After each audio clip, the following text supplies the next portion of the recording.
Rail লাইনে আইনজীবীর দেহ উদ্ধারে রহস্য দানা বেঁধেছে। বাগডোগরার রাঙাপানিতে চাঞ্চল্য ছড়িয়েছে। কথা বলবো বিশ্বজিতের সঙ্গে। বিশ্বজিৎ, এই আইনজীবী সম্পর্কে কি জানা যাচ্ছে? দেহ কিভাবে এখানে এলো, পুলিশ কি বলছে?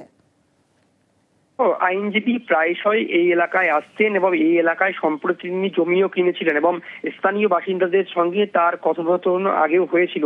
কিন্তু আজ সকালে যখন তার রেল লাইনের ছিন্ন বিচ্ছিন্ন দেহ দেখতে পান স্থানীয়, তারপরেই কিন্তু চাঞ্চল্য ছড়ায়। কিভাবে আইনজীবীর মৃত্যু হলো তা নিয়ে কিন্তু রহস্য বাড়ছে।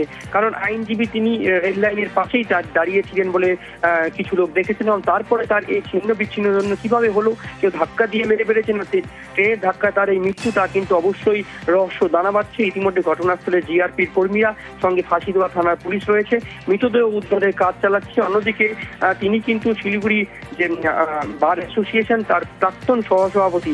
কাজেই এই আইনজীবীর কিভাবে মৃত্যু তার কিন্তু অবশ্যই ধরানো হচ্ছে। এবং ইতিমধ্যে ঘটনাস্থলে পরিবারের সদস্যরা রয়েছেন, তারা কি কিছু বলতে পারছেন? তারা কিছু সন্দেহ করছেন কিভাবে মৃত্যু হয়ে থাকতে পারে আইনজীবীর? দেখো, এখন পর্যন্ত পরিবারের সদস্যদের সঙ্গে সেভাবে কথা বলা যায়নি। কার্যত তারা কিন্তু শোকের ছায়া তাদের মধ্যে দেখা যাচ্ছে। তবে তারা কি অভিযোগ করেন সেদিকেই কিন্তু তাকিয়ে দেখছেন পুলিশ। কারণ এই আইনজীবী কিন্তু দীর্ঘদিন এই এলাকায় এসেছেন, এলাকায় মানুষদের সঙ্গে তার ভালো সম্পর্ক ছিল এবং তিনি সম্প্রতি জমিও কিনেছেন। কাজে তার মৃত্যু কিভাবে এভাবে রেলের ধাক্কা একদমই তদন্ত করছে পুলিশ, কি উঠে আসে তদন্তে সেটাই দেখার। অনেক ধন্যবাদ বিশ্বজিৎ।